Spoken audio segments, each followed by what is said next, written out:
Thank you, Emily, and thanks to all of you for coming out on a wonderful fall afternoon. If for some reason I begin to use terminology that mystifies you, or you say, wait a minute, what are all those acronyms that you're using? Stop me and I'll define my terms as I go along, but I'll try not to do very much of that. Let me tell you a little bit about where this book came from and why I'm here and why I'm interested in this subject, and then we'll go ahead. Before I do that, though, I want to check one thing. A friend of mine also writes about mountain accidents. His name is Ty Gagney, and he's written a book called Where You'll Find Me. And I want to make sure that if I use some of that incident, that I'm not simply giving you a story that you already know. How many people are familiar with that story? A few. Okay. Okay, all right. I just wanted to make sure that it wouldn't sound like an echo chamber, and you'd say, wait a minute, I heard that before.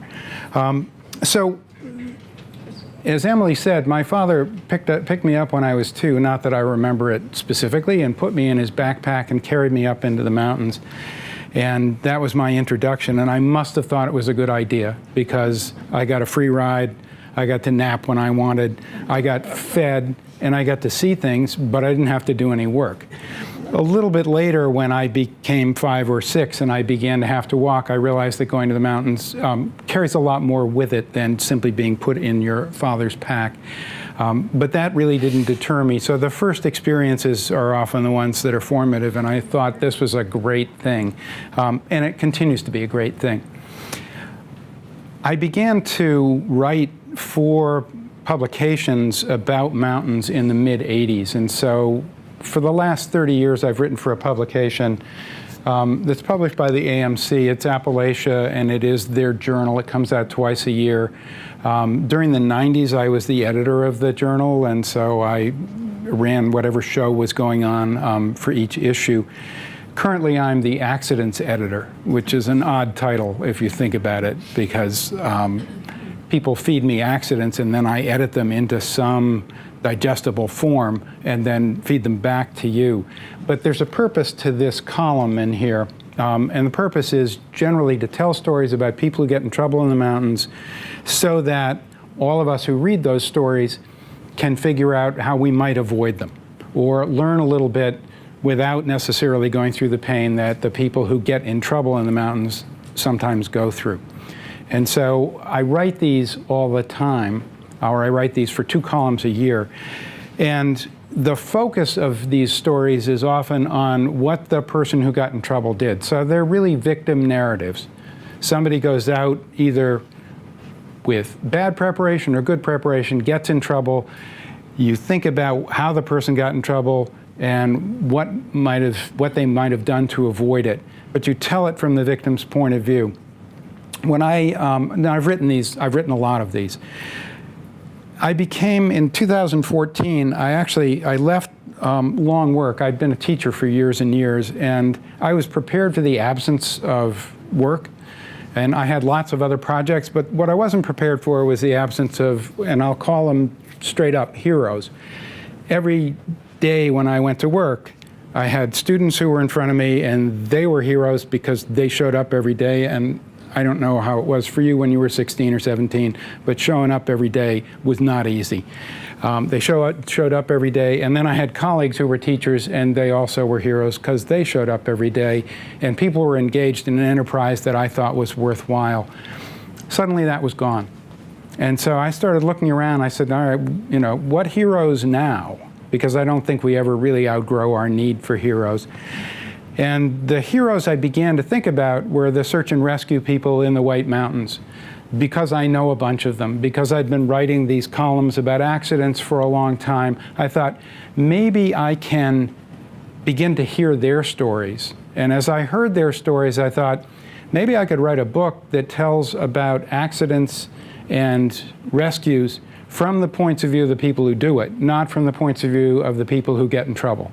And so what I've tried to do in this book is to give both a history of where search and rescue comes from in the White Mountains, but then I've tried to use a whole series of incidents and help me and help you understand what the rescuers have to do and what their points of view are. What's it like to be a rescuer in the White Mountains or a searcher and a rescuer in the White Mountains? And so the book is aimed a little differently from the column that I write for Appalachia.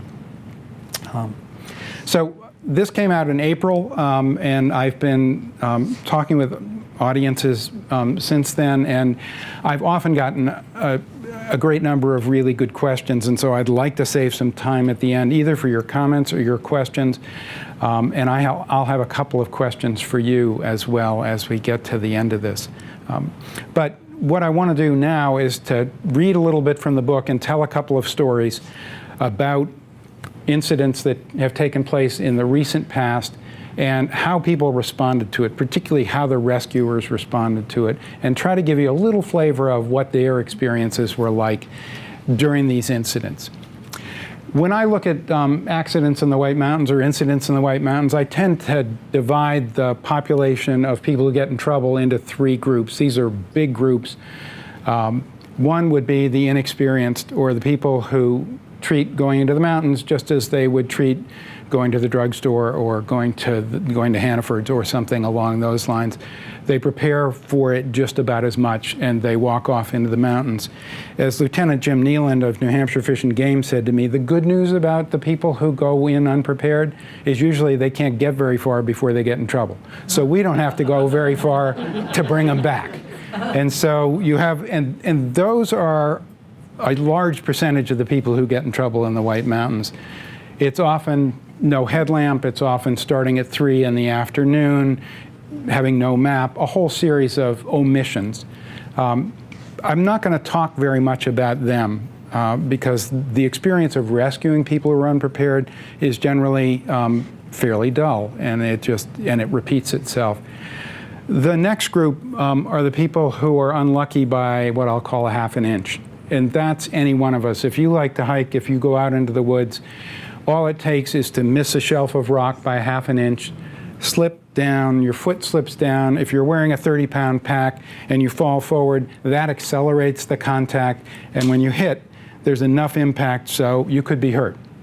And you could snap your ankle, you could do something. Could be any of us. And rescuers often say to me, or said to me when I was interviewing them, they said, it could be me. It isn't often them, but it could be me. And that's one of the motivations they have for going out to get us when we fall. The third category, and I'll talk a little bit more about this one because it often generates remarkable incidents, or what I'll call boundary pushers. These are people who go out and they either want to go really long distances or they want to go fast and light, which means they're not carrying a lot of equipment with them, or they want to go up 5 peaks in a day where 3 would be the usual. There are trail runners out there, there are fast packers out there, there are slack packers out there, there are linked climbers out there. There are a whole series of people who like to go to extremes in the mountains. They're a smaller part of the population, but when they do get in trouble, it's often a big rescue, or it can be a big rescue. I'll also say that I'm in all 3 of those categories. I know. There are times when I'm pushing boundaries. There are times when I'm a neophyte. If I'm on a 45-degree snow slope, I don't read snow well enough to know avalanches well enough to be there unless I've got somebody there with me who actually does read avalanche terrain well. So I could be a neophyte. I could be a boundary pusher. I happen to be a trail runner, so I go out running in the mountains a fair amount. And when I do, I don't carry much other than a trail runner's vest with stuff in it, but there's not a lot. And then I could be unlucky tomorrow when I go out. It's easy. It can happen to any of us. So I'm going to start talking about mountains for a little bit, and I'm going to start at home. This is Mount Cardigan. It's about 40 miles to our north. It's seen from the Fire Screw Ridge. They are 2 bald peaks about 3,000 feet in sort of central western New Hampshire, and it's my home mountain. And I bring that up because I ask you, as you imagine your mountains, to think about the mountain you know best. And when you do that, you will be developing a lens through which you will look at the rest of your mountains. I've been up Cardigan 300, 400, 500 times. I've lost count. It's over the last 65 years. And I know it really well. And the more that terrain I'm in mimics what I'm familiar with here, the more at home I feel. Yes? Why so many times? I love the mountain, and I have, for parts of my life, lived right underneath it. The views? Yeah, the views, but just actually being on the trails. Because half the time I don't go all the way to the top. I'll just go out on the trails. There are a whole series, there's a network of trails through there. It's your backyard. It's my backyard. And so the more that I am in terrain that mimics my backyard, that's well put, the more that I am familiar and probably the more skillful I am in the mountains. This is another familiar, this is Mount Musilak, and it looks over at the Franconia Ridge, which is a collector of accidents, and I'll talk a little bit about that a little bit later. But this is another favorite home mountain. I don't live near it, but I've been up it well over 50 times, and I just keep returning to it because it's a beautiful mountain. We also, when we're going to go out, envision days like this. This is an August day, pretty nice day. All of us would like to be out on a day like this. This is another kind of day. This is the backside of a thunderstorm that is going into the Pemigewasset Wilderness. The top of the Franconia Ridge, the collector of accidents, happens to have me on it at this moment, and the thunderstorm is disappearing in there. I have just emerged from what's called lightning position, which may be or may not be familiar to you, but if you're caught by a thunderstorm above tree line, you assume an egg shape. I would bend over like a ski racer, except that then I would have to deliver the rest of my talk from down there, so I'm just going to stand up straight. But you bend over, you throw your metal poles away from you. If you have a pack that does not have metal in it, you stand on it for insulation, and essentially you hope that you are puny and not going to be struck. 5 of the shots of thunder I heard were simultaneous with the flash, which means I was at no distance at all from where I was. I bring this up because I'm pretty good at reading weather, and I missed this. The thunderstorm came over Cannon Mountain. I thought it was going to go south through the notch. It hooked around Cannon Mountain and came straight toward the Franconia Ridge. And this too can happen to any of us. Most of us try to avoid it. But these are the kinds of days that you have to imagine as well when you start out. And these are the kinds of days that the searchers and rescuers hope that you imagine as you begin to go to your mountains. This is probably a little bit hard to see from back there, but this is the Mount Washington Presidential Range, and I simply bring it up because so much of search and rescue gets concentrated either in this range or on the Franconia Range or in the Pemigewasset Wilderness, and it filters out from there. But this is really with Huntington Ravine and then Tuckerman Ravine and then Gulf of Slides. These 3 east-facing ravines generate an awful lot of trouble. And the search and rescuers are often at work in this area. This is right on the verge of a whiteout. Not quite a whiteout, but this is also the kind of weather that if you hike in the winter or you hike in either of the shoulder seasons, fall or spring, you need to be prepared to say, how am I going to navigate being nearly sightless? So this is what I want to talk a little bit about first. This is actually the cover of my book, and it's a picture of the Androscoggin Valley Search and Rescue Group, and this is on February 16th in 2015, and they are in the call. Madison Hut, if you know this area, is just down in this area here. Star Lake is just out in front of them. Mount Adams is up here on the right, and they are moving into the wind, or moving actually with the wind behind them right now, in a search for a woman named Kate Matrasova. And this is why I asked about that particular incident.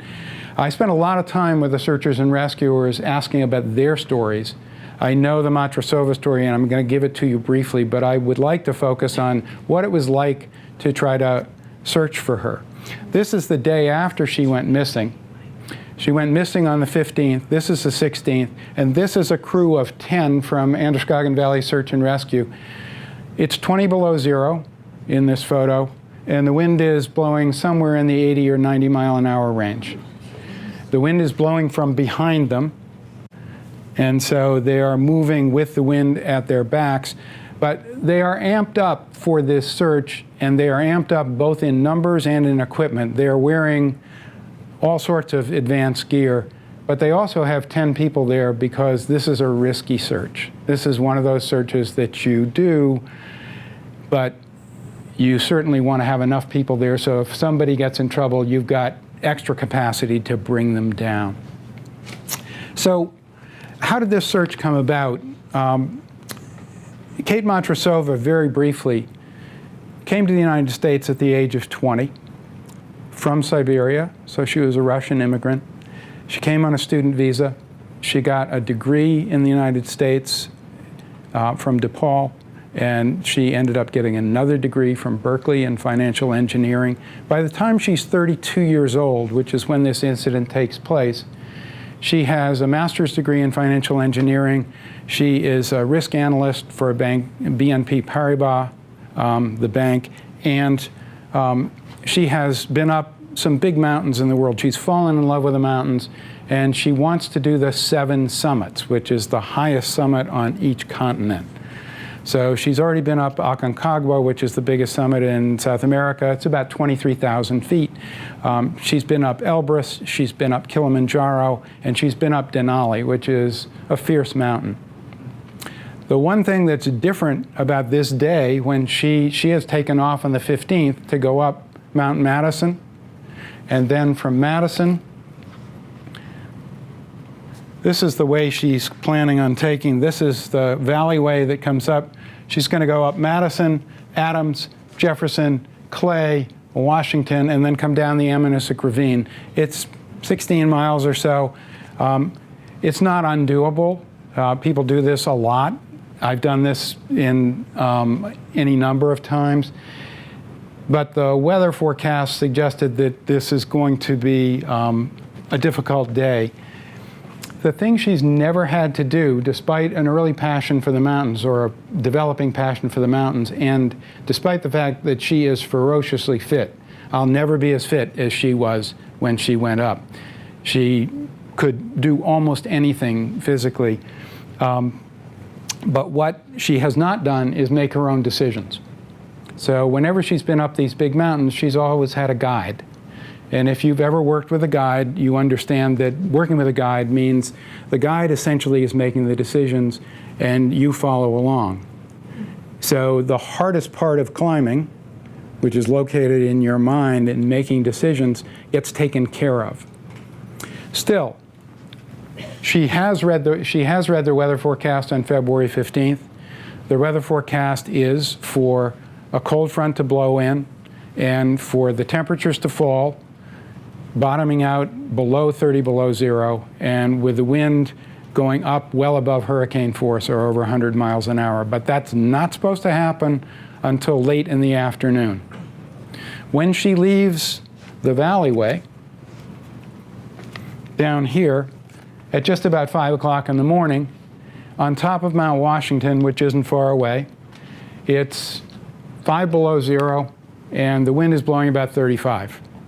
Which sounds kind of fearsome, but actually, if you're a winter hiker, that sounds like a good day. That's a day where you say, yeah, this is a good day to go out. And so when she leaves at 5 in the morning, she's enduring temperatures that aren't particularly fearsome, particularly because she's well-dressed and well-equipped for a day hike. What she's not equipped for is an overnight. So there are 2 ways to move in the mountains. You can either go fast and light, which means you're carrying minimal gear, and you hope that you're not going to be out overnight, or you can go slow and heavier, which means that if you get stuck, you got gear with you. And she has chosen to go fast and light. And that's the first decision where you think, okay, it's a decision, but it's one that's questionable, given the forecast. What she has done is to start up this way, get up to Madison. She's back down near the Madison hut is right about where my finger is. She's back down here around 9:30 in the morning, close to 10. If you calculate that, that means that she spent 4 hours doing this. This looks unreachable now. That's too slow. You've got to be moving faster to finish this traverse. And at this point, she makes a decision to go up the backside of Adams.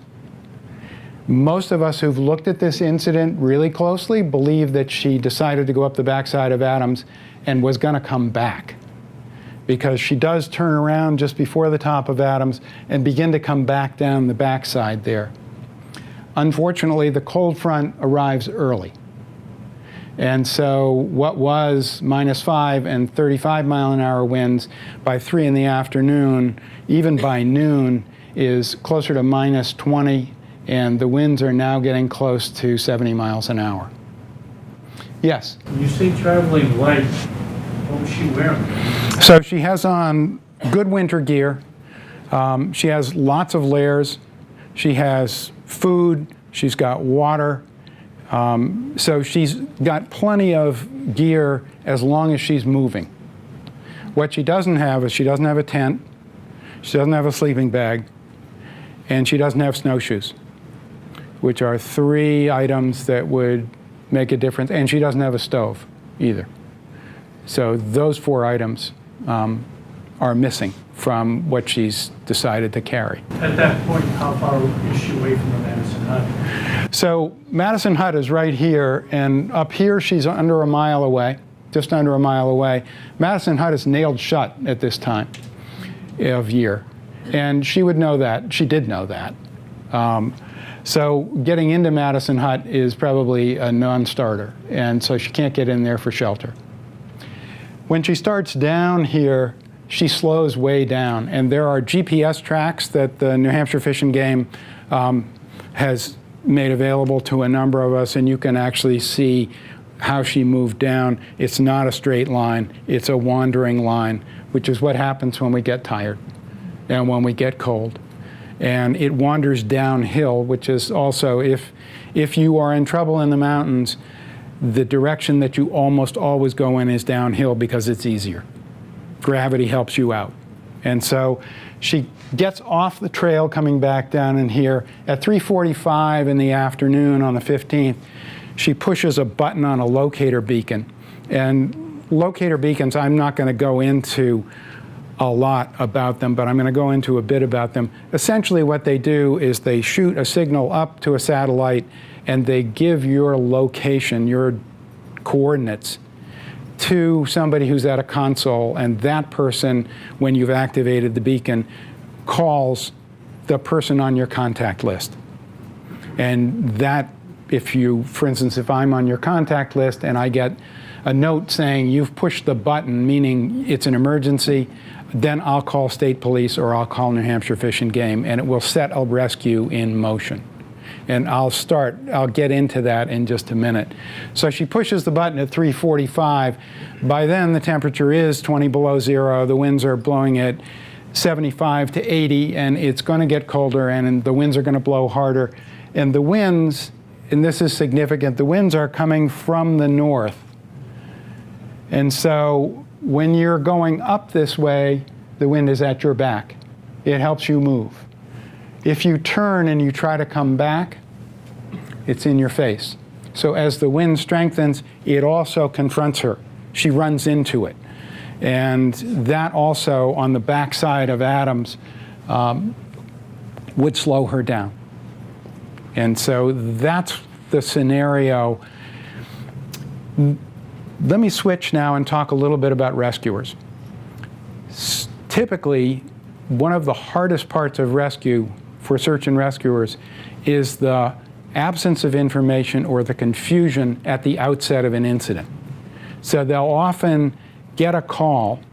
It could be on a cell phone, it could be a locator beacon, it could be somebody else running from an accident and finding a cell phone and then calling in the incident. And what they have is incomplete information. And often the information is contradictory as well. What rescuers are trying to do is to take a situation that is some version of chaos and impose some order on it, to get things into an understandable shape. That's really what they're trying to do. It could be with somebody's body, it could be with somebody's location, it could be with somebody's plans, but they're trying to reimpose order where it's been lost.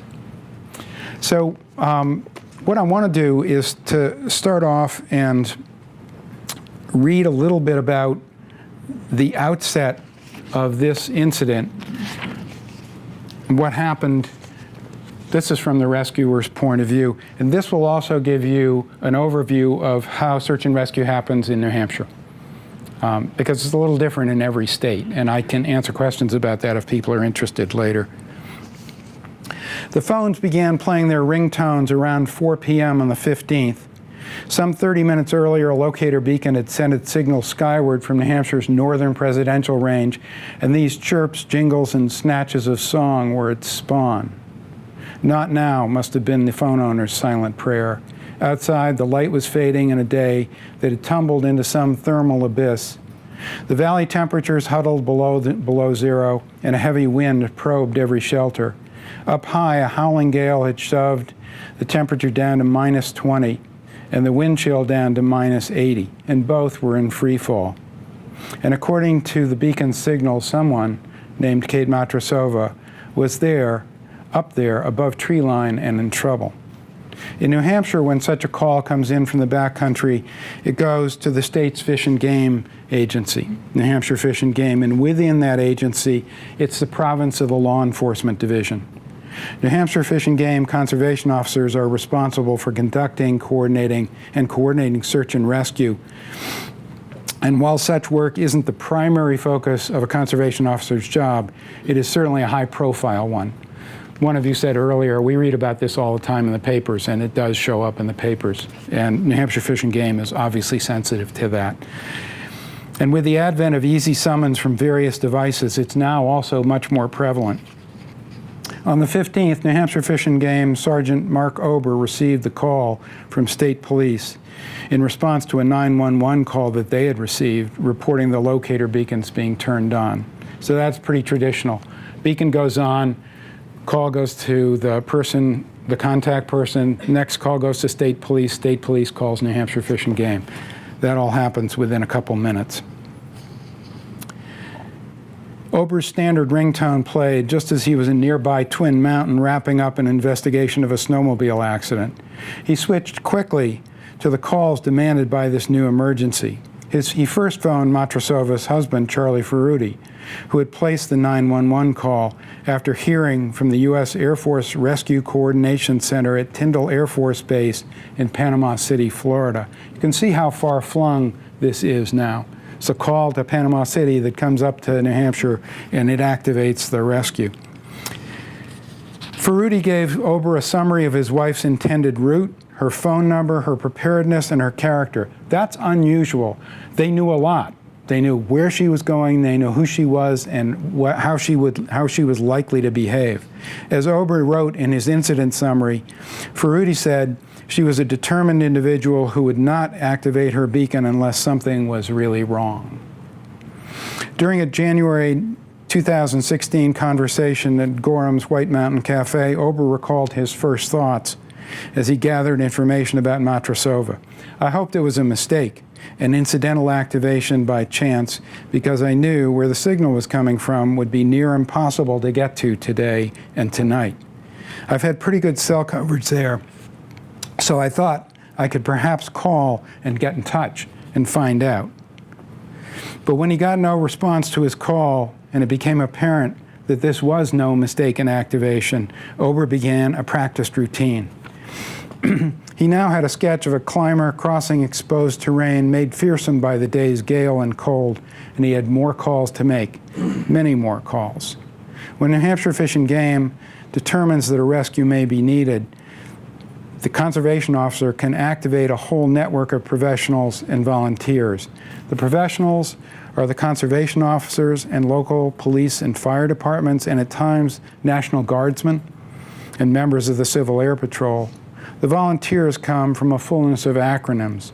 AVSAR, which stands for Androscoggin Valley Search and Rescue, MRS, Mountain Rescue Service, PVSART, Pemigewasset Valley Search and Rescue, Appalachian Mountain Club, AMC, SOLO, Stonehearth, Open Learning Opportunities, it's a wilderness medical outfit that's up in Conway, to name some.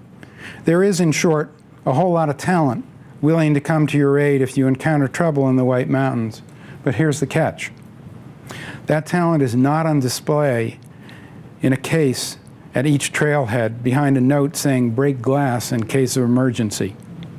Rescuers are instead dispersed throughout the region's hamlets and towns.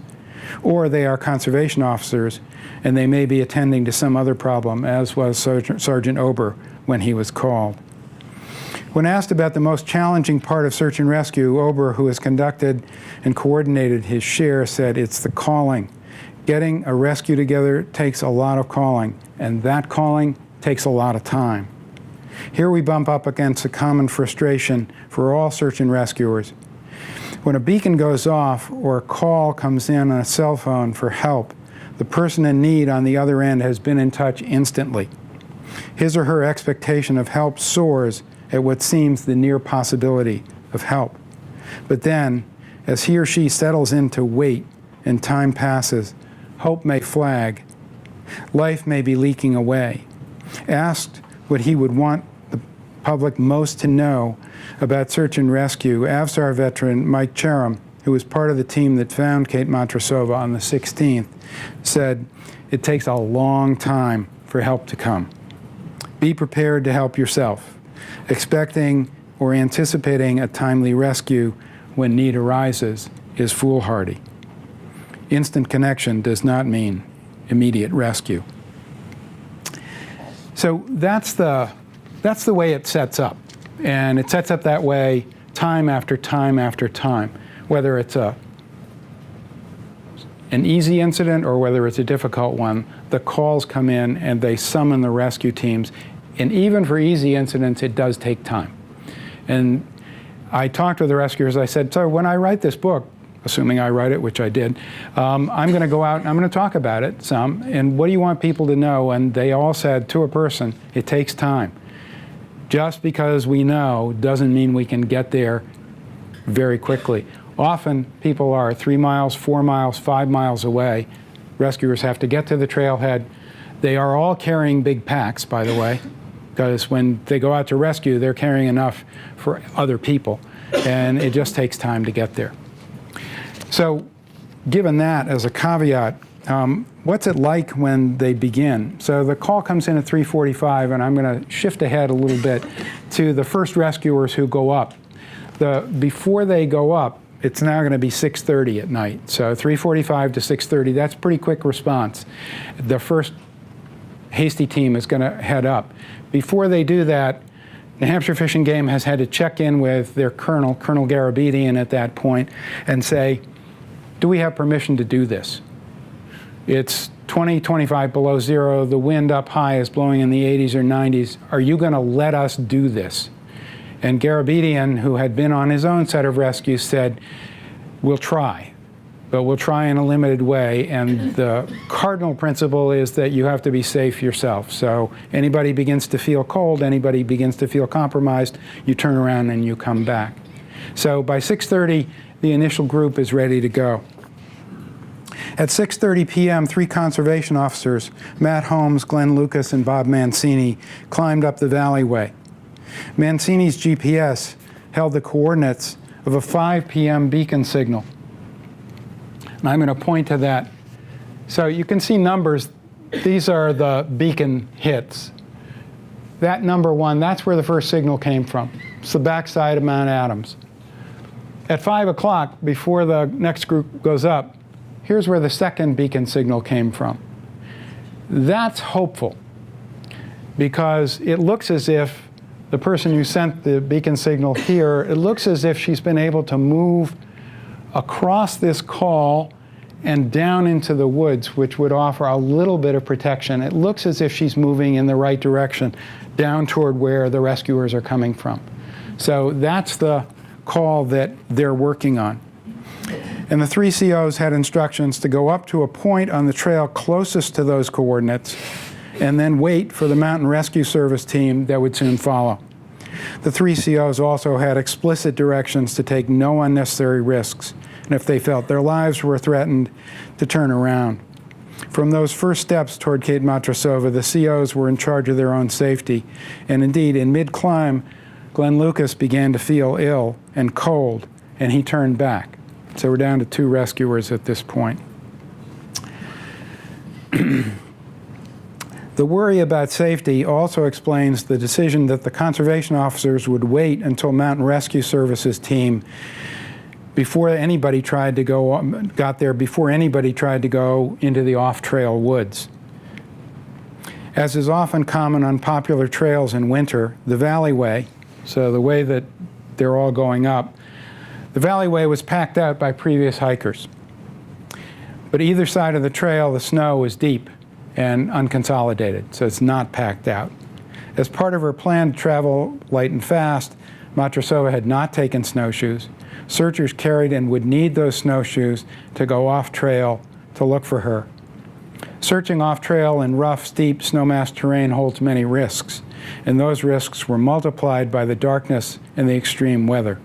There would be no buffer of safety and 2 conservation officers. There would be some buffer of safety when the 4-person mountain rescue team got there, and they had a total of 6. It's not a lot of buffer, but it's some. Note that this is all taking place in the dark. By the way, almost at least 50% of the search and rescue incidents either start in the dark or move into the darkness. And so this is all in the dark and the cold. A little after 7:30, the 4-person MRS team, Jeff Wilson, Scott Lee, Steve Larson, and Steve Dupuis, is the team leader, was ready to go. But at that point, an updated beacon signal complicated the rescue. Its coordinates now placed the beacon in the middle of King Ravine, or over a half-mile northwest, so suddenly there's a 3rd beacon hit. And King Ravine, for those of you who know this terrain, is very steep. And the idea that you could go in here and conduct any kind of search at this in the darkness is folly. It's not going to happen very easily. But now they have a 3rd beacon hit.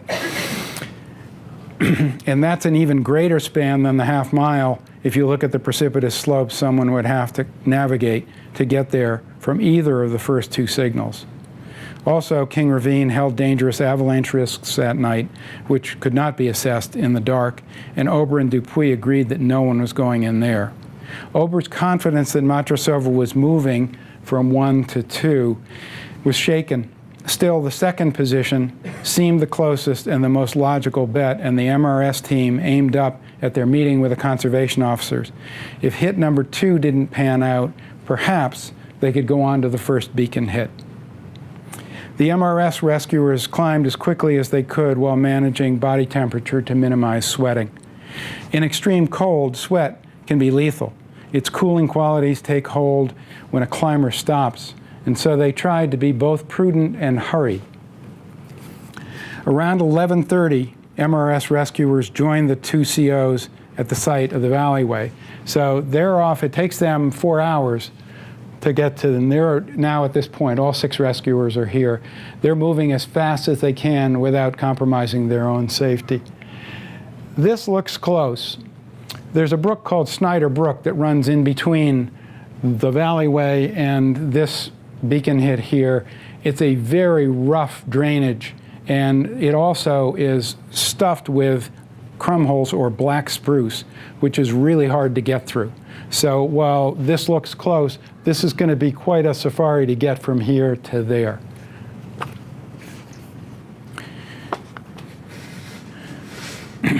So were they just figuring that the 3rd hit was just erroneous? Well, they were figuring what they were doing was it's a sort of triage.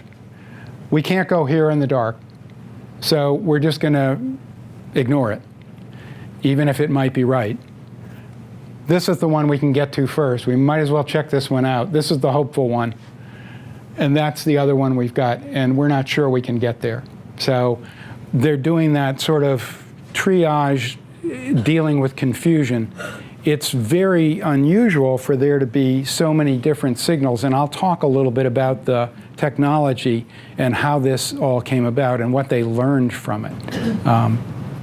What was the point of sending those two officers up to just stand and wait? Isn't that, I mean, they would have been standing out in the cold. They were. And what was the point of they'd been told to stand and wait? Why not just wait for the officers at the base and all six go up together? The hope was, with the 3 officers who started and the 2 who made it there, is that if she's moving and she's continued to move after this signal, they might encounter her. Right. And they get there early enough so that they can begin to render some help. Okay, thank you. Yeah. When that beacon signal goes off, does it give GPS coordinates? Yes. So that's how they were going to go to number 2? Yep. Yep. So they have the GPS coordinates. They've got it put into their mapping device, into their GPS coordinates.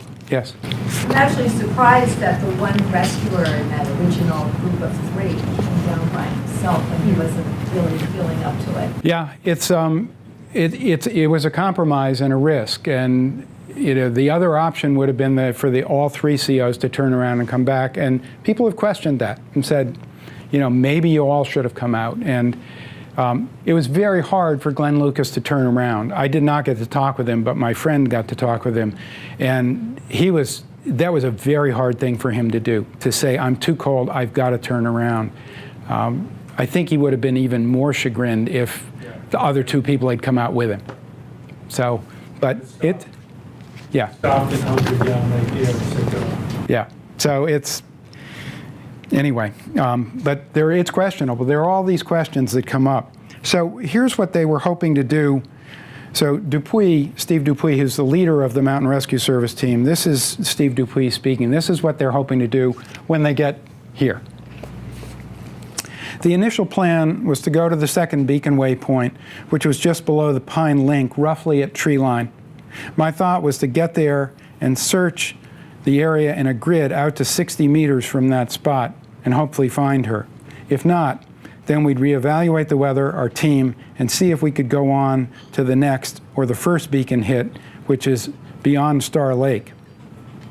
Honestly, I had very little confidence that we would be able to venture much above tree line that night with the forecast. The wind was steady in the 90+ mile per hour range at this point, and the temperatures were off my thermometer, which registers or which drops off at -25 when we reached the first waypoint. And I could hear, quote, the freight train, unquote, just above us, actually the loudest roar I have ever heard. It was now after midnight. I want to reflect just for a moment on Steve Dupuis. Steve Dupuis is now the head of Mountain Rescue Service. He's a guide. He's a stonemason. That seems an appropriate job for him, given the solidity of the man. He is the person you want coming out looking for you if you're in trouble. And for him to say, that this is the loudest sound he'd ever heard, gets my attention. He's in his late 40s. He's been in the mountains for a long, long time, and he's been in terrifically bad condition. And the other thing that got my attention, I had them explain it a little bit. I said, so not only were you going to get to this waypoint, but you're going to do a grid search?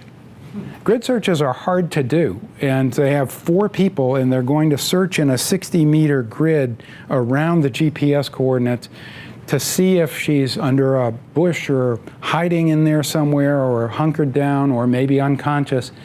And they're able to go out and do that in this 90-mile-an-hour wind with -25 temperatures in the dark.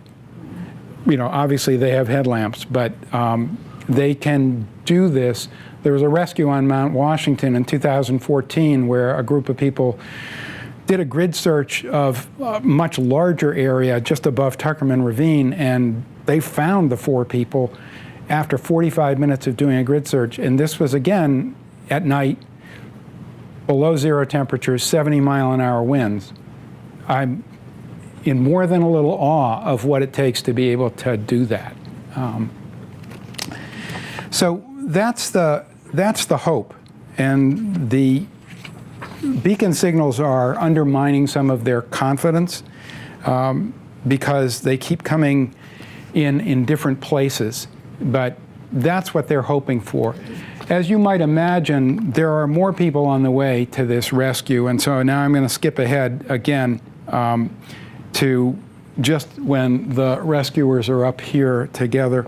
So back on the mountain, Mountain Rescue Service Team 1 had reached the 2 conservation officers a little before midnight, and after a consult, the 4 MRS rescuers went out into the scrub and snow toward the second set of coordinates, where they didn't find Matrosova or any sign of her. Now what? Dupuy looked back at the moment. My biggest concern about going any higher was not being able to return to tree line, as the wind would then be in our faces. So the wind is coming 90 miles an hour this way. If they go from here up toward here, it's like having a hand at your back. Pretty easy to do. You could almost get a free lift. It's like being on a ski lift. But when you turn around, not so good. Also, the cold was really sapping our energy by this point. We were in snow at times waist deep and at other times fighting through thick scrub, which grabbed us at every step. As a team, after not finding Matrosova near beacon hit number 2, we had a quick huddle and we decided to go down. Mountain Rescue Service Team 2 is following in their footsteps. Started up with a litter at about 11 o'clock, and by 1 o'clock in the morning they were 2.5 miles up the trail, where they stashed the litter for possible use later. Mountain Rescue Service 1 was then working its way back to the trail, and Ober and his 3 teams agreed by radio that it was time for everybody to come out. Mountain Rescue Service Team 2 got out at 2 in the morning. The 2 conservation officers got out at 2:18, and the 4 Mountain Rescue Service rescuers got out at 3 a.m. Ober said this: "You could see they were all exhausted. Their neck warmers and their faces were crusted with ice. They looked like zombies." After debriefing with Ober, they all left to get some rest. Ober then drove to a series of trailheads where Matrosova just might appear if she had made it down off the ridge and into the Great Gulf. A slim hope, but one worth checking. Finding no sign of recent activity at these points, he returned to Appalachia down here and maintained his command post. So that's the end of the first night. And I'm going to shift into the 16th and the search for, which becomes a recovery the next day. Just before I do that, I want to talk a little bit more and read you a little bit about cold and the way that cold works. Because cold is really, wind-aided cold is really the primary difficulty here. It's hard to describe the kind of cold rescuers found and endured during this search. To do so, you would have to go literally to the ends of the earth. Even as most of us have felt really cold at times, it is also hard to describe deep cold's effects. Words simply can't capture the way that cold skews and then stills life. But by pausing here for a brief meditation, we at least genuflect in the direction of winter's lethal element. In an email, Mountain Rescue Service Team 2 climber Janet Wilkerson recalled the night's cold. "I remember the dark, cold, windy parking lot, getting our team packed up and the litter prepped. Our role was to follow the lead teams with a litter in case she was found that night. Her husband approached us. He was gentle and kind and appreciative of our being there. I was surprised he didn't seem more panicked. I started the hike with my warmest gloves and outermost puffy jacket layer on, and 30 minutes up the trail, I was still not warm enough to take a layer off, despite having a 40-pound pack and hiking uphill at a good clip with the team. That was surprising and showed just how cold it was. And when we took brief breaks to switch out the litter hauler, to get a drink, or check in with the radio, my fingers, even in large gloves, were cold within seconds." Dupuy added this: "I thought about the cold and the wind and how to be sure I would not get frostbite. I double-checked my gear so as not to forget anything. I had been out guiding the previous 2 days, on Friday up the valleyway to Madison Hut, ironically, and on Saturday on the summit of Mount Washington, so my stuff was a bit scattered and drying out. I thought that there was absolutely no room for any mistake of any kind on this night. I thought also of all the possible exits off of Adams, out of the wind, and how I would handle this if I was in her shoes." Cold works on us from the outside in. First, our extremities, fingers, toes, nose, feel its bite. Then, as cold takes hold, not much at all. Our body, ever alert to threat, pools its warmth at our core, where vital organs are. Our brain, working best when well bathed by blood, gets its share too, at least at first. But trouble can begin easily at the ends of fingers and toes, where fine motor skills and motion can suffer. We drop things, we can't grip them, we slow down. Cold then conspires to make us stupid. The body, intent on its core, thins the brain's ration. We decide slowly, wrongly, then not at all. What looks simple to a warm observer may be a chalkboard full of physics to the cold person. Then the wind blows, and the chalk dust flies, and even the board is blank. Hypothermia literature is full of odd decisions and absence of decisions. It is, for example, not uncommon to find a hypothermia victim partially undressed in response to the delusion of being hot. Cold finally undoes reality. I just wanted to pause for a moment there because that's the element that the searchers and rescuers are dealing with all the time. They have to be really careful on their own behalf, but they're expecting hypothermia, particularly in a night like this, but also could be tonight, in October, April. They pulled somebody off of the backside of Lincoln in a helicopter. It was in the papers back in April or in May of 2017, whose body core temperature was 85 and whose pulse had slowed to 40 and who was 2 or 3 hours from dying. And he had been out in what started off as warm spring weather and became 25-degree weather and got stuck in the Pemigewasset Wilderness.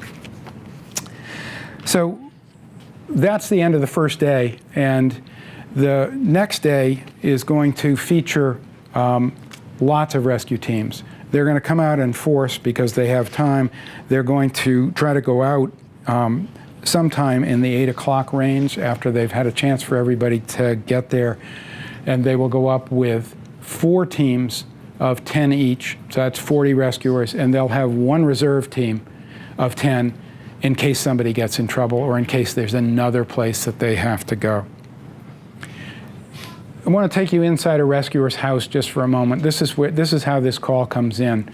This is Matt Bowman's household. Matt Bowman is the photographer and the AVSAR volunteer who took this cover photo. And we'll hope that this will come back up at some point. At 8:30 on February 15th, climber, guide, and AVSAR volunteer Matt Bowman and his wife Jenna, also a climber, were sitting by the fire. It was a school night. The kids were in bed, he recalled. When his phone buzzed, Bowman glanced at the screen and saw the incoming call was from AVSAR, where he is a member of the Winter Above Treeline team. Outside, the racketing wind and sub-zero temperatures made this a memorable night. It was the year's coldest. As he does with all AVSAR summons, Bowman let this one go to voicemail, so he has the details on record. Then Bowman retrieved the message and switched to speakerphone so he and Jenna could listen together. "This is an AVSAR call," said the recording. "This is Bill Arnold calling at 8:30 on Sunday, February 15th. We have an overdue hiker who apparently has set off her personal beacon somewhere on the north slope of either Mount Madison or Mount Adams. Fish and Game is having a hard time figuring that out. They have sent up a group from Fish and Game and one from MRS to try to locate this woman, but they're putting together groups to go out in the morning Monday to search for her. The plan is to meet at Appalachia at 8. If you're available, please give me a call." Bowman's recollection of the next moment follows. "Not that we could see it at 8:30 at night in February, but our house is situated with a view of Madison and Adams. We see it every day, and I'm always pointing out the peaks, changes in weather and seasons to my kids. Anyway, I remember listening to the wind outside. I recall listening to the message a couple of times, and Jenna and I looking at each other. She usually asks if I want to go, and I'll ask if she thinks with business and the kids I can go. From what I recall, Jenna just knew I was going. I called Bill and let him know I'd be there at 8. I just take you inside the house as a reminder that this has been a 40-year-old guy with 2 kids.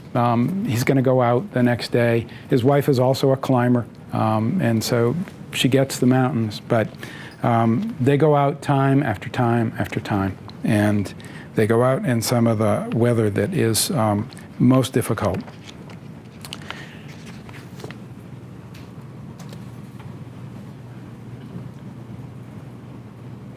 I think I let this time out. Emily, is there any way you can help me recover this while I read the next little bit? That would be great. Thank you. I think it went to sleep, and blessedly, nobody else has gone to sleep at this point.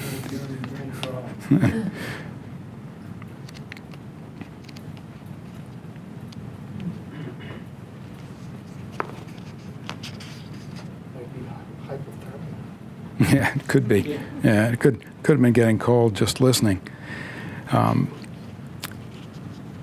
So what I'm going to do is read a little bit from the experience of the next day and in a more generalized experience.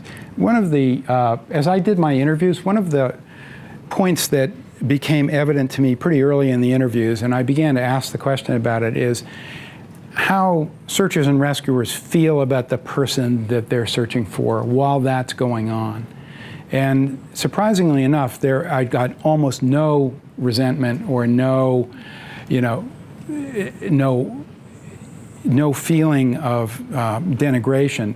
What I got was an awful lot of almost closeness, and I'm going to read you a little section about that calls on a couple of rescuer voices. Some of what rescuers have said to me in outlining the actions and emotions of searching for someone describes a sort of intimacy.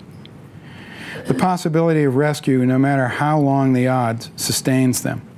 Hope brings searchers close, then keeps them close to the person being sought. This intimacy can take root as a searcher begins the gathering of equipment, personnel, and resolve and steps toward the person lost or injured. It's always there, potentially. Justin Priesendorfer, who's a Mountain Rescue Service veteran and a former Tuckerman Ravine snow ranger, offered this example in a 2008 story about a fellow climber named Peter Rue. One recent avalanche fatality affected me heavily. Peter Rue was a climber who had cut his teeth in the Northeast, then he'd moved away. And he had just come back to these routes for a visit and to climb with some friends. On the day before they were to climb, Rue went out into Huntington Ravine on his own. Put yourself in his shoes. Someone coming home to a familiar area, you want to make the most of your time. He went up into Huntington during elevated avalanche danger. He went up from excitement. On his descent, he was avalanched and he died. We were in the Fan, which is a jumble of boulders near the bottom of Huntington Ravine. When the sun came up, hoping still to find him, when we located his body in the avalanche debris, we all felt deflated. Hope was lost. Such connection takes on added urgency and specificity as the search lengthens and the odds decline, and a sketch of a victim's story comes clear. Working against extremes, wind, cold, time, lost, odds, sharpens urgency, which heightens expectation. Then, if the victim is not found, or if she is found dead, it feels like a sudden fall from the height of hope. Such a fall happens twice during the Matrasova search. First, on the night of the 15th, when Mountain Rescue Service's first team reaches the second beacon hit and finds nothing. Imagine the expectation after hours of climbing through the tumult. They near the coordinates, struggling through the deep snow, the Arctic cold, the wiry brush. We're here, they think. And then, headlamps spiking this way and that, they set to a grid search as best they can manage in the screaming wind. She should be right here. We are that close. But as they finish their wallowing trample, no, there's no one here. Possibility flies off in the wind. Their spirits sink. Then there's the next day. In the broad light, but blanketed often by ground blizzard, Team 1's 10 searchers are in the area of the initial beacon hit, the one that has been replicated 4 times early that morning. They may be near.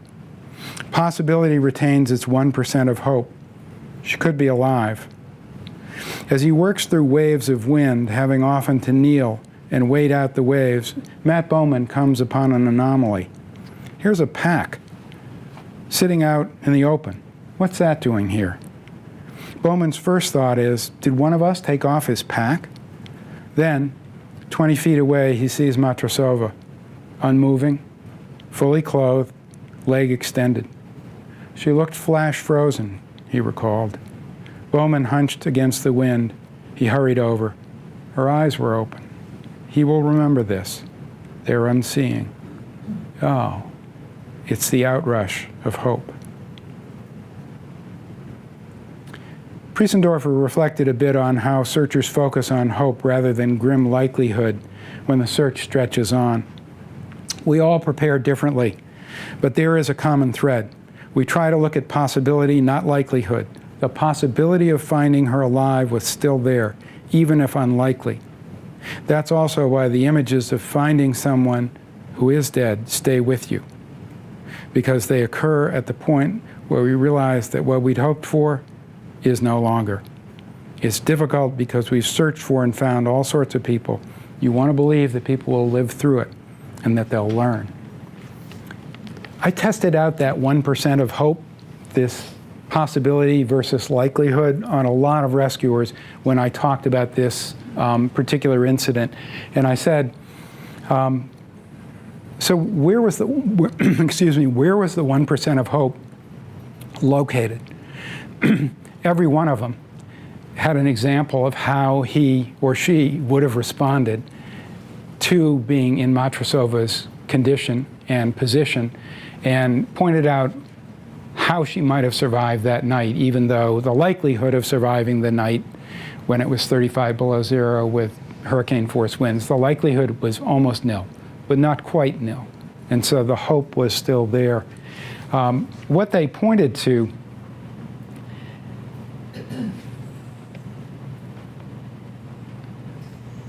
this is the backside of Adams, and I'm going to go back to this slide just for a second. Thank you, Emily. Madison Hut is right there, and Madison Hut faces into the north wind. A lot of them pointed to this 1% of hope. Throughout the winter, the north wind is the dominant wind. It blows snow over the top of Madison Hut, and it forms a big snowdrift by the back door. So if you've been to Madison Hut during the summer and you've come in the back door, there's a huge snowdrift there that sometimes deeper than you are. And they all said, if I had been stuck and I'd been able to get there, I might have been able to burrow into the snow, pack myself in with the insulating quality of snow and everything I owned, and maybe I would have made it through the night. And so they were looking for that possibility. When they didn't find that possibility and they ended up here, they began to suspect that they were looking for a recovery instead of a rescue. Why can't they leave the huts unlocked? Vandalism is really the hard answer. But there are a couple of, there's a long history from 1900 forward of hasty shelters that have been left open for people who get in trouble. And they've all been vandalized over centuries.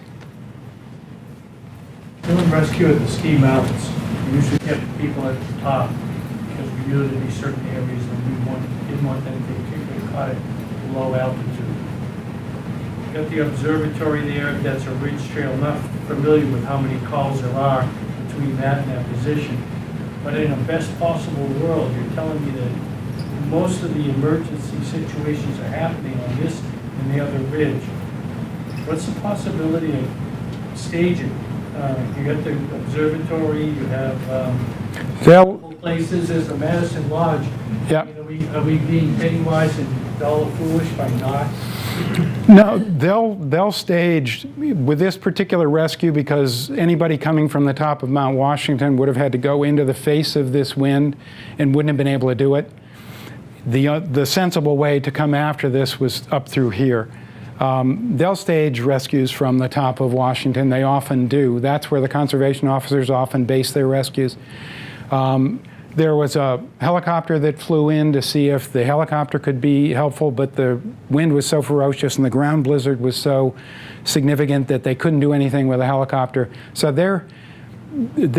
when they go big, they don't spare an expense. The expense stuff is another story entirely. There's a lot about that in here, but Just some more pointed questions. What's the possibility of staging something at Adams, the Madison Hut? Or Winter Lawn? you'd have to have an open cellar or something like that. Lakes of the Clouds Hut, which is over in this area over here, you can get into an emergency shelter in the basement there if you're stuck. Madison, not so much, and the real answer is vandalism. It's just happened so repeatedly. I guess we've got somebody in Washington, I guess I'm not coming across. What, is it possible to make Madison open 24/7, 365? Would it cost less and risk less lives of rescuers to have 2 or 3 people? If it were to be, and I'll answer this briefly, and then, but you're opening another debate.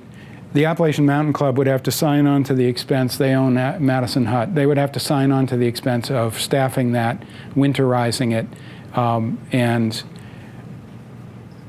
many people in search and rescue would argue that as soon as you do that, then people will begin to count on it, and you'll get an equal number. I So, hear that, but it doesn't seem. yeah, no, it's a fair question, but nobody's decided to do that at this point. Could I just ask, isn't one of the many tragic things about this incident that she did in fact have cell phone reception and she had shut off her cell phone? She had shut off her cell phone.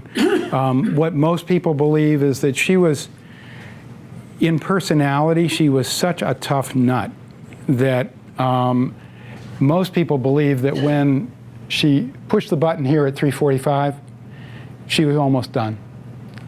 And so the book that Ty Gagney wrote is called Where You'll Find Me, and many of the rescuers believe that she was pushing the button so that they wouldn't have to look all over the place for her. This is where you're going to find me.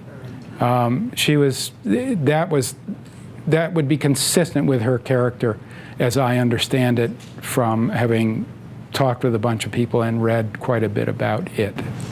Yeah. Those other hits, did she actually wander all of them? Okay, so let me move to technology and rescue, because this is the other part of this. It turns out this is the first hit, and then there are 4 more hits here that take place through the night. When you push a beacon, it sends a recurring signal. So every so often it just sends a signal as long as it's pushed. So this is where she ended up. So the first signal was right. The second signal was a false signal. The third one, the sixth one, then the fourth and fifth ones, they were all false signals. She was never in any of these places. She was always there. But they were always coming from that same beacon? Yes. So here's what, this caused a lot of consternation in the rescue community, and the New Hampshire Fish and Game wanted to understand this a little better. So what they did is they joined together with the Civil Air Patrol, and they took the same make of rescue beacon. They took it up to the same spot, and they ran some experiments flying a Civil Air Patrol plane across above it to see if it would have a consistent signal or see if the signal would vary.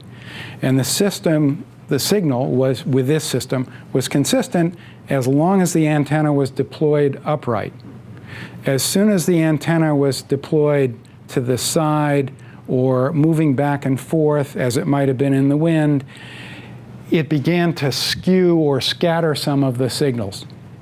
And I talked with some friends of mine who were physicists, and I said, okay, here's the explanation I'm getting. Does this wash? And they said, no, it doesn't wash. That should be accurate, but it wasn't. And so I don't have enough mathematical or physics background to go deeper into this, but that's the takeaway from this, was it was not spot on. It was spot on in the beginning, but then it began to meander. And it really didn't affect the rescue, if you think about it, because this was the one that they could reach. They weren't going to get here that night because, as Steve Dupuis said, I was worried that once we got up in here and then turned to face the wind, we wouldn't get out. And so they wouldn't have taken that risk to go in there. That would have been risking all of their lives in there. And they weren't going in here at night, and they weren't going to get there at night. So this was the only place that they really could search. The mix of difficulty every once in a while with a locator beacon and the mix of dead spots in the White Mountains makes electronic communication and electronic navigation iffy. And one of the other takeaways that searchers and rescuers asked me to pass on is bring the old technology, as in a real map, as opposed to a GPS map. But bring the things that always got people there, because the electronics do not always work, either because it's a dead zone or because there's something askew, or it could be the extreme cold. But there's difficulty in relying a lot on technology. And we see this in rescuers and in rescues, and I'm seeing it all the time as I get fed incidents and New Hampshire Fish and Game sends them to me. So many are either tech spawned or tech enabled or not enabled. Isn't the temperature rating of that beacon also something they were looking at? They were looking at it. Its operating range? Yeah, and it may have been outside of its operating range, but they settled on, at least the report I read, they settled on the antenna. But being outside the operating range, that would make sense to me too, because it was minus 35 with 100-mile-an-hour winds is something that, yeah. More likely to know those lights. Yeah. Or solar. And then Go ahead. So my question was, so where did they actually find her? And did I hear you say that their thinking was that she stayed put and she Pretty much. didn't, so why do you think, or why did they think she didn't try to create some kind of like insulation or something? She was injured by that. by the time, so this is the backside of Adams. Adams is up here. This is the rescue crew on the day. They're not far from finding her. She's down in this area here. The trail runs roughly up in through here. And as her GPS tracks, as she came down off of Adams, she began to tilt or began to wander downhill off trail. And of course her footsteps were all erased by the wind anyway. So it's, by the time she turned around and started back down, she didn't have a trail to trace. And she tended downhill. She got into snow that was deep. She didn't have snowshoes. And this area in here, and also by this time, speculation is that she's very hypothermic by this point. And that both skews your thinking and it also skews your coordination. And so a lot of what she might have done would have had to be done really early. The tough mistake, and it's a hard one. We've all been in areas where we've said, she was at Madison around 10. And my guess is she said to herself, I'll just go to the top of Adams and back. It's only a mile. And she was here. She had been there a couple weeks before with her husband, and they hadn't gone up Adams, and so it would be a new place. She'd just go up and touch Adams and then come back. And what happened is she got stuck in the kind of weather that doesn't let you come back, and when she turned around to try to come back, she was facing wind. Those are the decisions that a guide would make. A guide would have called it at Madison. And because she hadn't guided herself, she was left with some difficult decisions to make. What happened to the guide? No, there is no guide. She had no guide. She was just on her own. She was on her own. Yeah. And to have a guide, even though you're an elite hiker like that? Let me go back to, I'll answer that this way. New Hampshire fools people. New Hampshire does fool people. This is my home mountain. The more that I feel that I am in terrain that is familiar in some way, the more likely I am to guide myself. I hike by myself probably 85% of the time. I just happen to do that. I like it. I'm off. But I don't if I'm in terrain that begins to seem unfamiliar, and this would be unfamiliar, I back off really quickly. And she had not had the experience. Everything was sort of an excitement to her at this point in her climbing career. She'd done a lot in 3 years, but 3 years is a short span of time, and she was holding down a full-time job. She was, by the way, a risk analyst and a ferociously smart person. This is somebody who just, could do almost anything. And that, of course, can be its own difficulty. If you can do almost anything, when you hit the one thing you can't do, that can be trouble as well. So it's iffy. A lot of these guys and a lot of the women who are in search and rescue do climb on their own, or they climb together. But they're always calculating what's out here and what it looks like and what it feels like and whether it feels familiar and whether it feels different. And I think that's really the key element there. I'm just gonna, is this accurate, Emily? 4:15? Okay, all right. So I'm gonna stop with this slide, and then I'll answer questions if you'd like, but I've gone on for a good hour, and you must have something else that happens in your lives. So I'll let you. I do have books if anybody's interested in the book, and I'd be happy to sell those at the end. This is just another example of somebody said, it's hard to know the White Mountains. June 9th, 2016, north slope of Lafayette. This is a trail sign. The ice is accrued a couple inches thick, and the other incident that I could have talked to you about is a pair of hikers who got caught in this day on the north slope of Lafayette and got rescued by good circumstance by a through hiker who was carrying a 35-pound pack with all the necessary gear. You wrote about that. I did. Yes. Yeah. I wrote that. Amazing We story. read about that. Yeah, I wrote that up in Yes. in here, and I also used it in the book because the two people who got caught and the rescuer. It's not easy, by the way, if you ever get in trouble, it's not easy to sort of fess up and say, wow, I really blew it. The two people who got caught on this day both gave me an hour and a half of their time for an interview and said, hey, look, we know we messed up, even though we don't necessarily believe that our way of hiking is wrong. And the rescuer gave me an hour and a half of time too. So I have it from sort of both perspectives, from the perspective of the people who got trapped and the perspective of the person who found them and kept them alive long enough so that Fish and Game and Pemigewasset Valley Search and Rescue could get there and do that. So, yes. The physical conditioning is necessary for these rescuers to go up. Yep. Has to be phenomenal. They're in very. It's that kind of weather. Yep. And conditions. And is there any criteria that they use for who can be Yep. a rescuer? It's a good question. Every rescue service, every volunteer group, and New Hampshire Fish and Game as well, the professional group, has a whole set of criteria and a whole set of skills that you have to pass.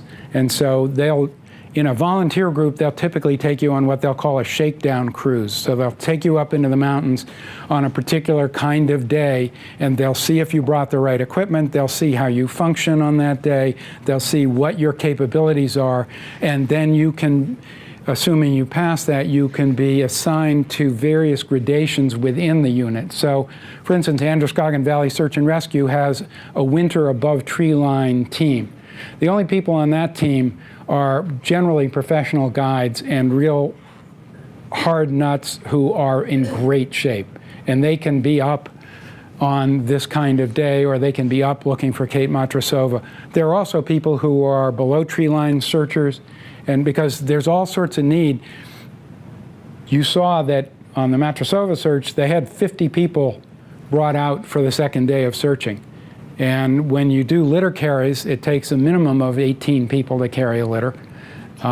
So you need bodies. And so often they'll have various gradations that allow you to be in there. Yeah. Don't these people have jobs? Yes, they do. And that's one of the miraculous parts of this is not only are the New Hampshire Fish and Game people, this is their profession, and these all come in, by the way, at 5 o'clock.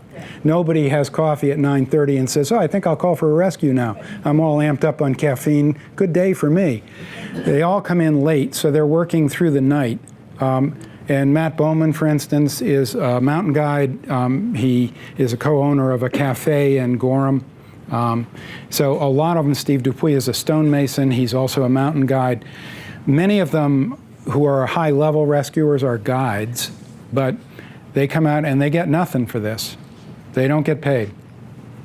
Is there anything up in the North Country that would be like maybe a day or two crash course that people can actually take before they put their flip-flops on and start up the mountain? There are all sorts of hiking courses. AMC runs them. There are a variety of courses that are available.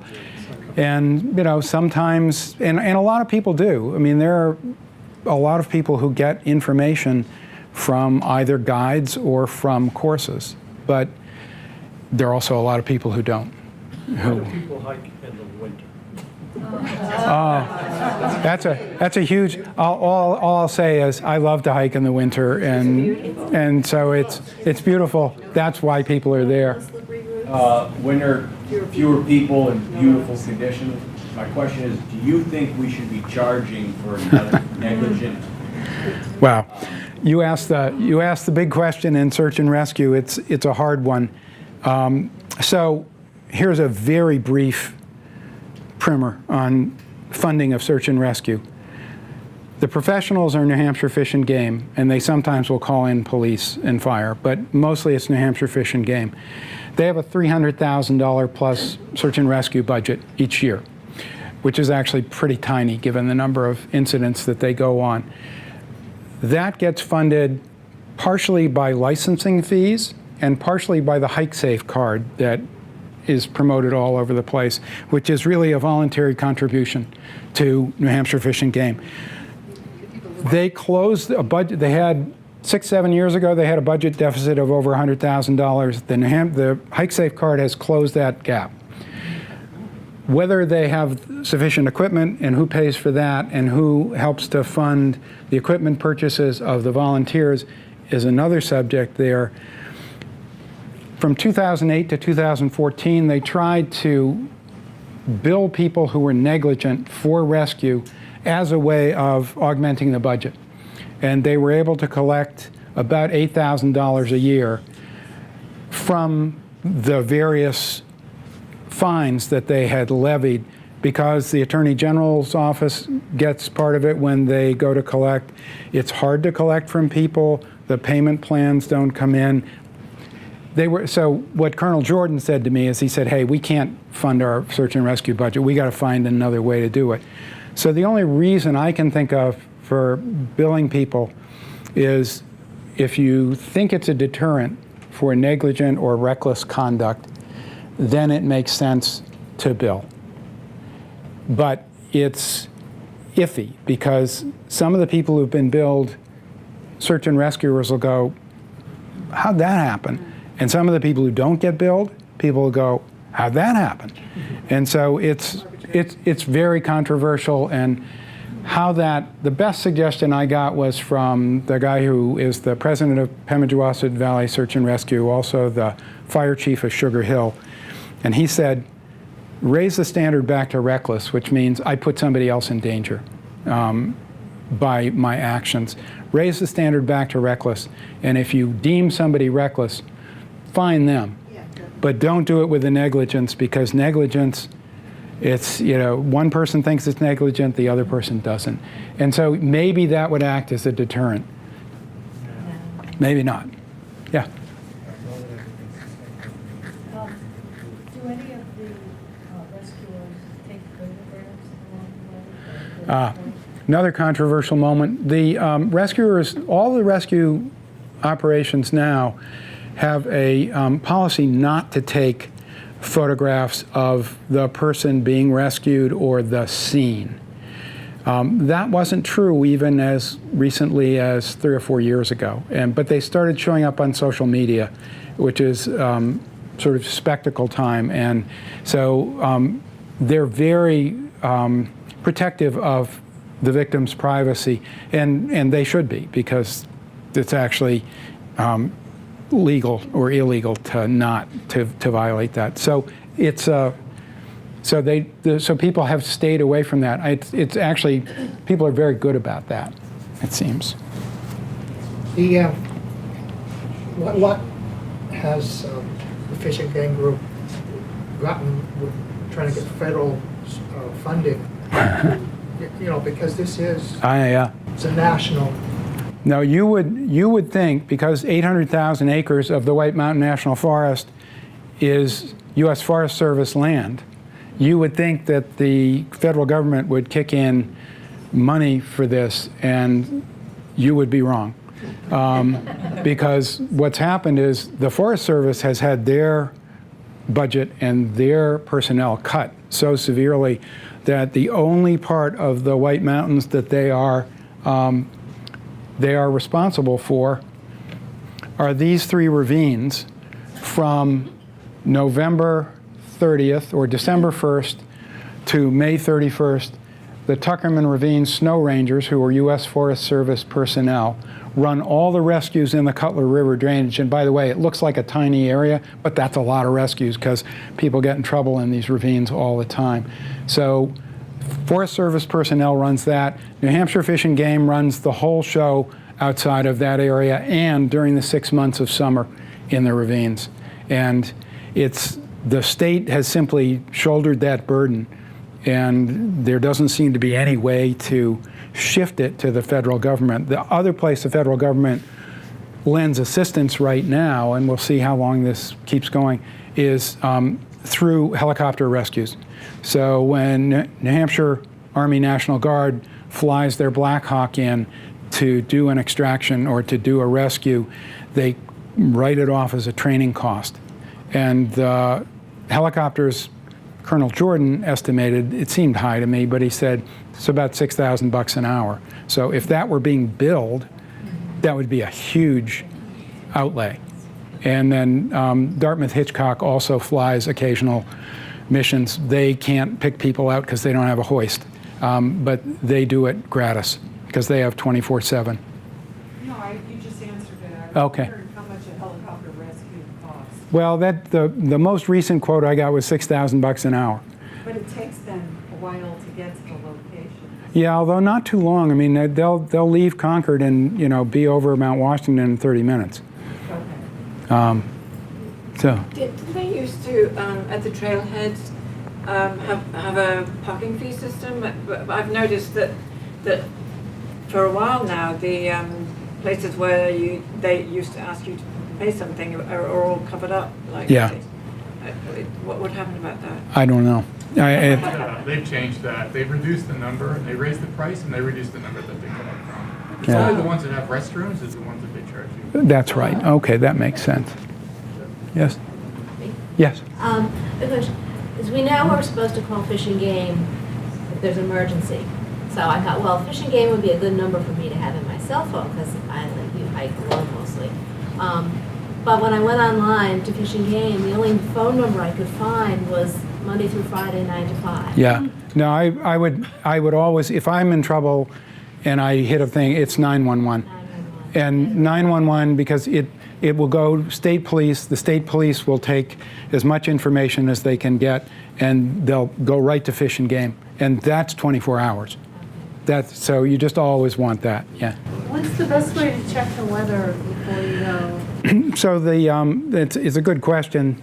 The weather is the great variable we have in the Whites, and the Mount Washington Observatory tends to give you the best granular weather for what it's going to be like up high. And so I usually look at radar, Mount Washington, I look at Wonderground, I actually look at something called Windy T, which shows you wind patterns and all.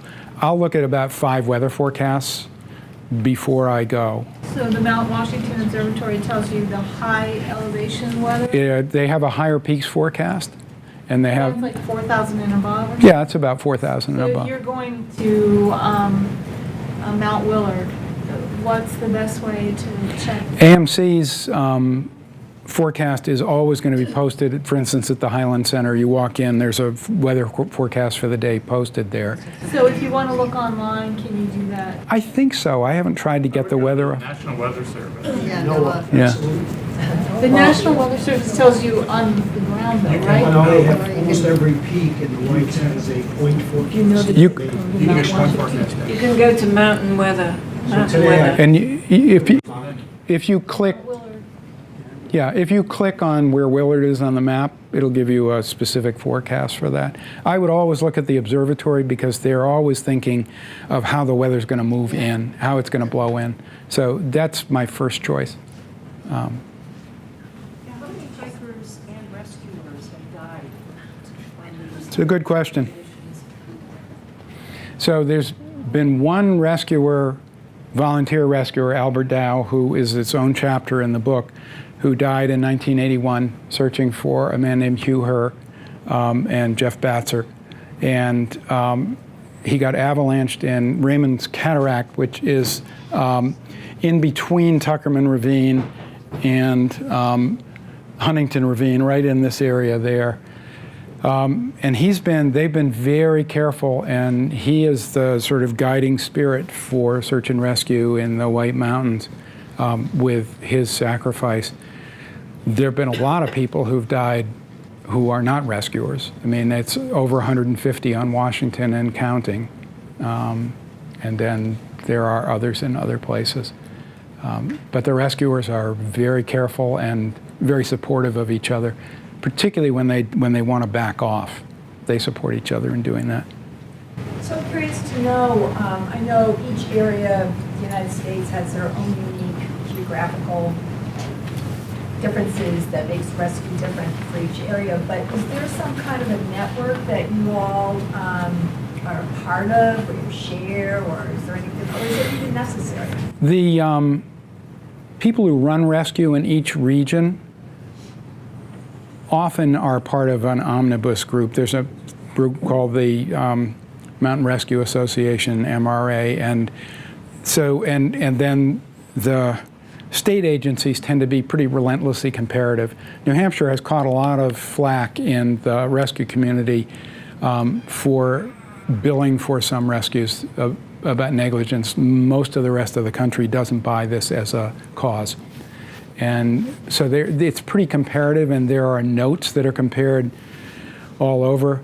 One of the reasons it goes back to the U.S. Forest Service, that the U.S. Forest Service is not taking responsibility for the White Mountain National Forest, is you can imagine what would happen if the federal government began to feel responsible for rescue in public lands. How amped up their rescue response would have to be given the scope of public lands in the United States. And so they're backing away from that kind of liability. So there's a lot of sort of cross-pollination. They talk with each other about rescue groups, but it's also interesting in that, and some of the rescuers described themselves this way, they said, we're pretty tribal. We have our own practices. We'll talk with the next rescue group in the next valley over, but we're kind of tribal. Some of the innovators there are a bunch of rescuers who actually train U.S. Special Forces. And so they'll take them out into the woods, and then they'll see how they do in a survival technique. And then if they do fine, they'll take away an asset, and then they'll take away another asset, and then they'll take away another asset to see if they survive. They're the ones who often set up the systems, the ones who are thinking in a holistic way, that way. So I'm also aware that now I've gone to about an hour and a half, and I don't want to begin to rob you of your supper. I'll thank you both for your questions and for your attention, and this was great. I enjoyed being here. Thanks very much.